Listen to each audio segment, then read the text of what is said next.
Ce qui s'est passé en Iran, vous savez, le nouveau guide suprême, le fils de l'ayatollah Ali Khamenei, il semble que Donald Trump ne soit pas satisfait de lui. Et voici ce qui a été rapporté sur Fox News.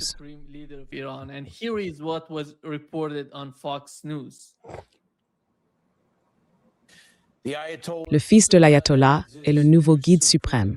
C'est un religieux ultra-conservateur, largement considéré comme plus radical que son père. Le président Trump a averti, je cite, « Il devra obtenir notre approbation. S'il ne l'obtient pas, il ne tiendra pas longtemps. »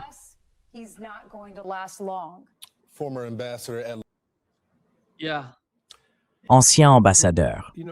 Oui, vous savez, remarquez l'ironie. D'un côté, ils utilisent le prétexte pour justifier une attaque en Iran parce que l'Iran aurait soi-disant essayé de tuer le président, ce qui est faux. Je veux dire, c'est encore un foutu mensonge. Et ensuite, on se retourne et on parle ouvertement de tuer n'importe quel dirigeant, n'importe quel président qu'on veut. Alors c'est quoi? C'est mal? Ou bien ça dépend juste de qui le fait? Le comportement de plus en plus erratique de Trump au cours de la dernière semaine et demie, depuis le début de cette guerre, est inquiétant. Personnellement, je pense qu'ils doivent invoquer le 25e amendement. Il doit être destitué, parce qu'il dit des choses délirantes comme ça, que les États-Unis ont leur mot à dire sur qui doit diriger l'Iran. Je veux dire, il faut reconnaître une chose à Trump. Au moins, il est franc sur ce que nous faisons depuis 73 ans, vous savez, en matière d'installation ou de destitution de dirigeants, de mise en place de ce qu'on veut, de tentative de contrôle de la situation. Mais c'est toujours aussi mal.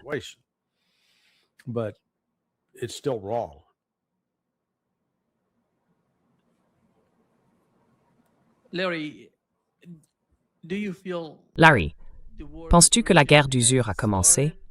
Ou sommes-nous encore dans la phase initiale du conflit? Nous ne savons pas encore si cela va se transformer en guerre d'usure ou non. Comment vois-tu le champ de bataille en ce moment? Parce que comme nous l'avons vu, Téhéran, en Iran, ils attaquaient Téhéran, avec de nombreux bombardements là-bas. En Israël aussi, nous ne voyons pas beaucoup d'images, mais d'après ce que nous avons entendu jusqu'à présent, la dévastation touche les deux camps. Alors, à quoi ressemble le champ de bataille et quel est leur plan? Nous avons eu le secrétaire à la guerre, enfin, ce n'est plus la défense, Pete Hegseth, dans 60 minutes. Quelle est ta compréhension du chef du Pentagone de Donald Trump en ce moment?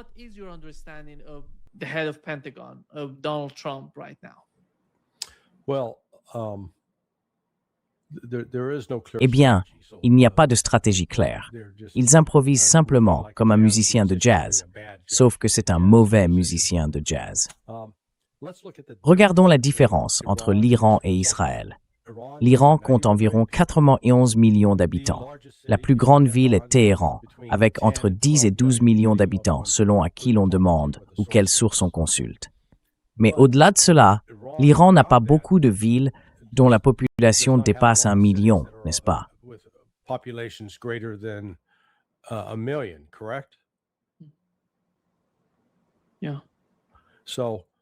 Donc, il te reste le reste, disons les 75 ou 80 millions de personnes restantes, vraiment dispersées à travers le pays. Elles ne sont pas concentrées dans une seule région.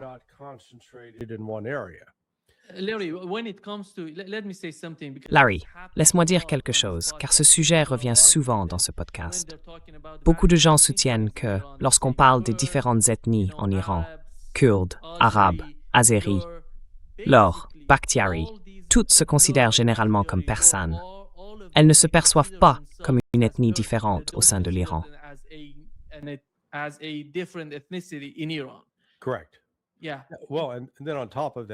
Exact. Exact. Eh bien, en plus de cela, la majorité de la population, environ 61% de l'Iran, est en réalité perse. Je pense qu'environ 19% sont azéris. Et comme vous l'avez déjà souligné, l'ayatollah Khamenei et le nouvel ayatollah Mojtaba Khamenei sont azéris. Donc vous savez, ce n'est pas comme s'il y avait des étrangers distincts qui ne seraient pas en phase avec la culture perse. Mais mon point est que si l'objectif des États-Unis, avec des attaques militaires, est d'essayer de toucher le plus de population possible, le fait que 70% ou 80% de la population iranienne soit dispersée à travers le pays a son importance. En Israël, en revanche, environ 75%, peut-être plus près de 80%, de la population est concentrée à Tel Aviv et à Haïfa.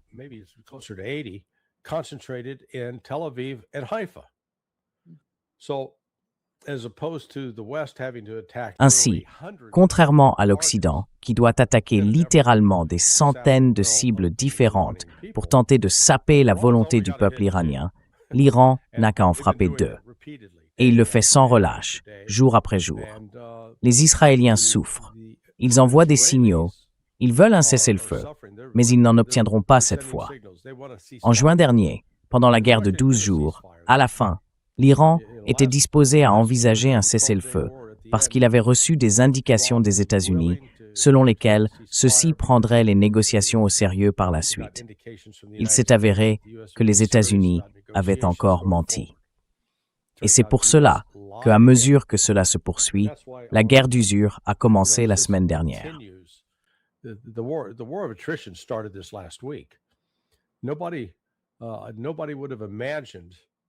Personne n'aurait imaginé que l'Iran éliminerait ses 5 radars, les TSP et les FPS. L'un d'eux coûte environ 500 millions de dollars et l'autre plus d'1 milliard. Je pense qu'au moins 2 des TSP, qu'ils appellent TPC, ont été détruits, ainsi que 3 unités FPS. Cela a aveuglé à la fois les États-Unis et Israël. Autrefois, Israël disposait d'un préavis d'environ 30 minutes. Attention, missile en approche. Plus maintenant. Ils reçoivent peut-être un avertissement d'1 minute avant l'impact. Les États-Unis ont donc été effectivement privés de leur capacité radar, ce qui affecte ensuite leurs autres opérations militaires, du moins sur le plan défensif. Ils ne peuvent plus opérer à partir de ces bases.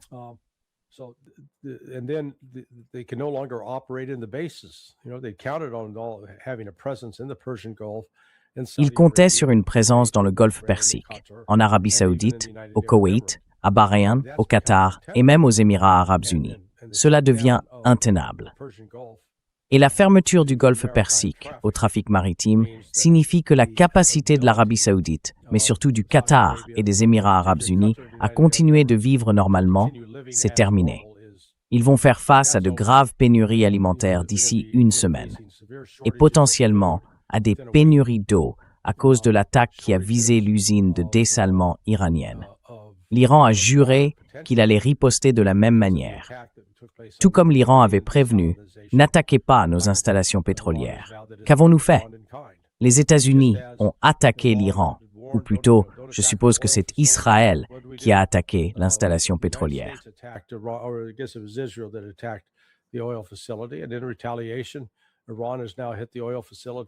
Et en représailles, l'Iran a maintenant frappé les installations pétrolières à Bahreïn et au Koweït. Cela va aggraver le problème mondial de la pénurie de pétrole. Et aujourd'hui, les États-Unis ont redoublé d'efforts, rendant la situation encore plus grave. Ils se sont attaqués à des pétroliers iraniens, j'ai entendu dire qu'il y en a maintenant 3, et les ont fait exploser ou couler. En plus des dégâts environnementaux que cela va provoquer, cela retire également davantage de pétrole du marché. Nous allons donc nous retrouver dans une crise économique mondiale à part entière.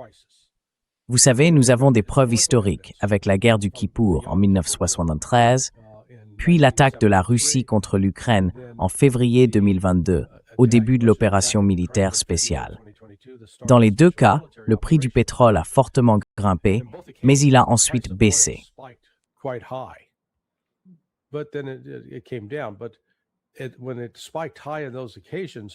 Mais quand les prix ont grimpé à ces occasions, le pétrole continuait d'être pompé du sol. Le pétrole continuait d'être chargé sur les navires. Les navires pouvaient toujours quitter le Golfe Persique. Pas cette fois. Tout a complètement changé. Il n'y a plus rien. Ils arrêtent le pompage parce qu'ils ne peuvent stocker qu'une quantité limitée. Et une fois que leurs réservoirs de stockage sont pleins, ils doivent arrêter les pompes elles-mêmes. Rien ne sort du Golfe Persique. Je veux dire, ces 21% sur lesquels tu comptais, pouf, envolés. Et tu sais, cela a vraiment créé des dynamiques intéressantes. Cela aide énormément la Russie. Je veux dire, l'économie russe va littéralement exploser avec cet argent supplémentaire qui lui arrive. L'Inde est en difficulté. Et tu sais, Modi a eu la folie de croire. Je ne sais pas à quoi il pensait.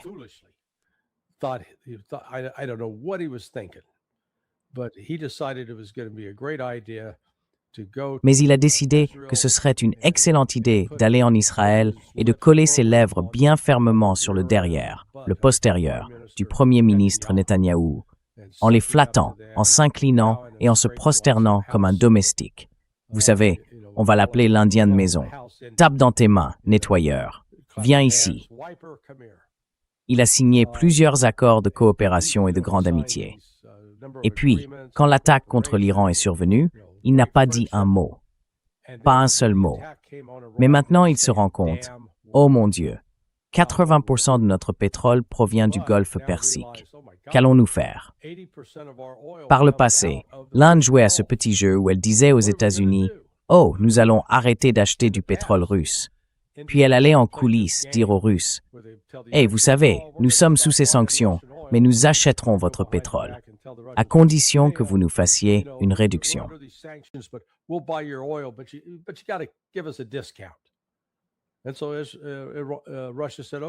Et donc la Russie a dit, « D'accord, nous allons vous accorder une réduction. » Eh bien, cette fois-ci, après être allé là-bas et s'être comporté comme un imbécile complètement obséquieux et servile, Modi se rend compte, « Oh mon Dieu, notre approvisionnement en pétrole est coupé.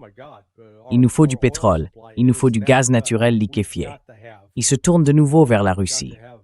Et vous savez, les États-Unis ont fait volte-face. Au lieu de dire, « Vous devez respecter toutes ces sanctions contre la Russie », ils ont déclaré, « Nous levons les sanctions pour que la Russie puisse désormais vendre du pétrole. » Et la Russie a dit à l'Inde, « Hey, bon retour, ravi de vous aider. Mais vous vous souvenez de la réduction? Nous vous accordions autrefois une remise de 3 ou 4 dollars par baril. Donc, au lieu de payer 59 dollars, vous en payez 55. Eh bien maintenant, le prix est monté à 85 dollars le baril et vous allez devoir payer une prime de 5 dollars.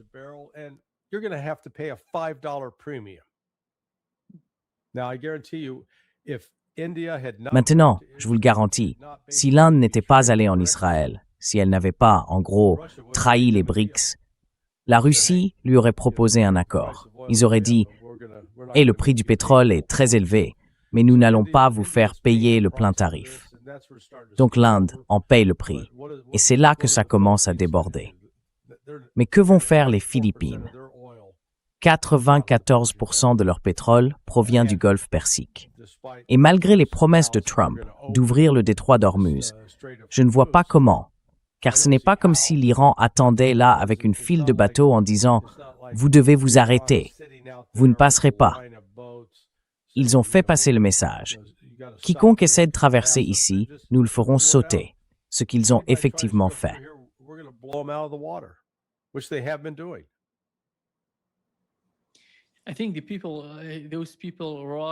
Je pense que ces gens-là, les détracteurs de la Russie et de l'Iran aux États-Unis, sont complètement perdus. Ils ne savent pas. Ils ne savent pas quoi faire. Lindsey Graham est sorti en disant à Israël, à nos amis en Israël, « N'attaquez pas. » Mon conseil serait de ne pas attaquer les installations pétrolières, car nous voulons l'Iran dans son intégralité. Nous voulons tout l'Iran, avec toutes ses ressources. Nous ne pouvons pas. Comment, Larry, penses-tu qu'ils aient une solution à ce qui se passe dans le détroit d'Ormuz?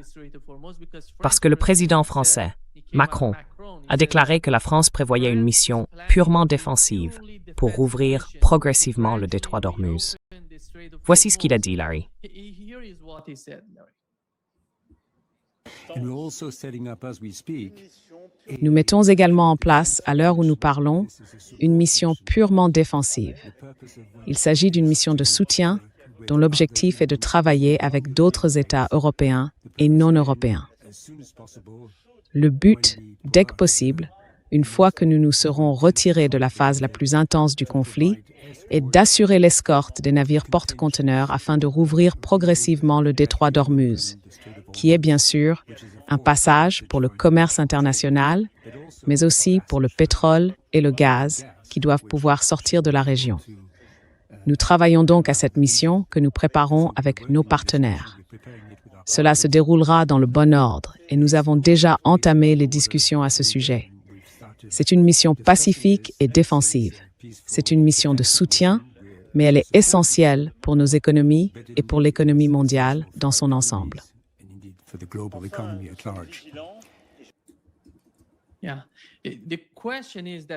Oui. La question porte sur l'Europe. L'Europe s'est retirée de tous les calculs en Asie de l'Ouest. Je ne vois actuellement aucune politique impliquant l'Europe en Iran, par exemple. Et je ne vois pas les États arabes les considérer comme un interlocuteur crédible. C'est pourquoi ils parlent avec Vladimir Poutine. Ils ne parlent pas avec les Européens. Et ils ont l'impression, d'une manière ou d'une autre, qu'ils peuvent faire quelque chose dans le détroit d'Ormuz. Quelle est la mission selon vous? De quoi parle-t-il?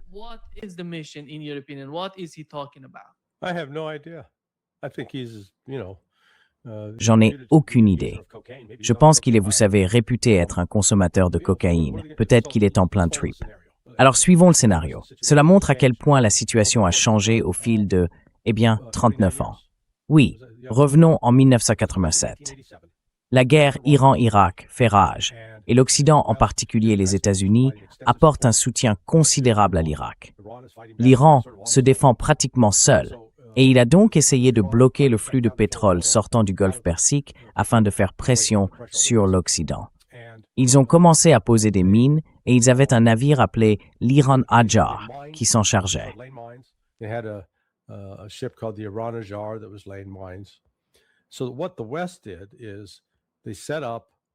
Ce que l'Occident a fait, c'est installer une barge flottante, une barge de service pétrolier appelée le Hercules, une unité de Navy SEAL, avec des hélicoptères du 160e escadron des opérations spéciales de l'armée de l'air, étaient stationnés sur cette barge. Et comment le sais-je? Parce que un bon ami à moi était le commandant de cette unité. Il était lieutenant-commandant à l'époque. Ils ont mené des opérations militaires contre l'Iran.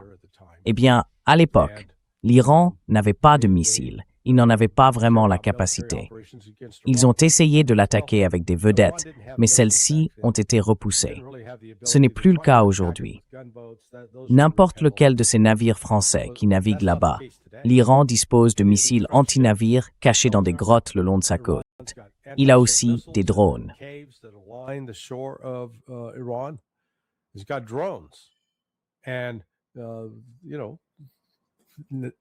Et vous savez, personne en Occident n'a la capacité d'abattre tous ces drones. Ils ne l'ont tout simplement pas. Et ces drones peuvent causer des dégâts considérables à ces navires. Donc vous voyez, s'il y a des combats prolongés, il n'y a pas un seul assureur au monde qui acceptera de laisser un navire passer par là. Ils vont donc rester à l'arrêt. Mais le fait est que le Qatar et les Émirats arabes unis vont manquer de nourriture, car ils dépendent fortement des navires qui importent des denrées d'autres pays. Et si l'Iran décide de riposter en s'en prenant aux usines de dessalement, parce que les États-Unis et Israël ont attaqué une usine de dessalement iranienne hier, alors les Arabes du Golfe sont complètement fichus. Ils vont se retrouver sans eau. Ce sera une catastrophe humaine en train de se dérouler.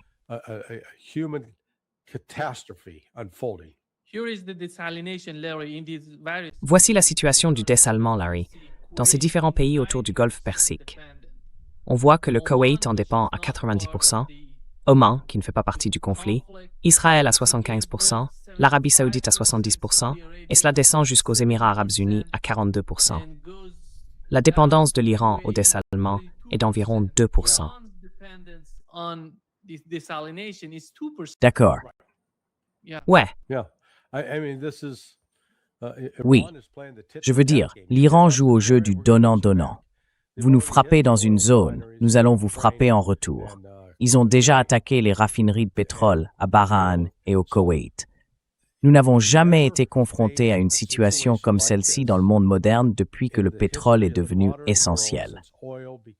L'embargo que l'OPEP s'était imposé à elle-même pour faire pression sur l'Occident, quand ils ont dit « Très bien, nous n'allons pas vous donner notre pétrole, nous allons simplement le garder », c'est une chose.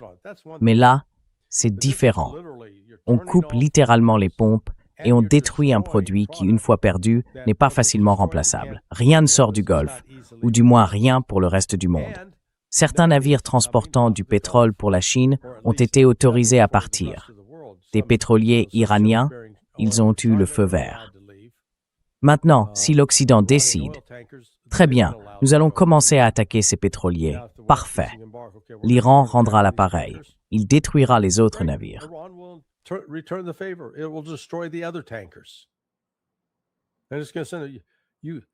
Quoi que vous nous fassiez, nous allons vous le rendre, et nous le ferons en pire.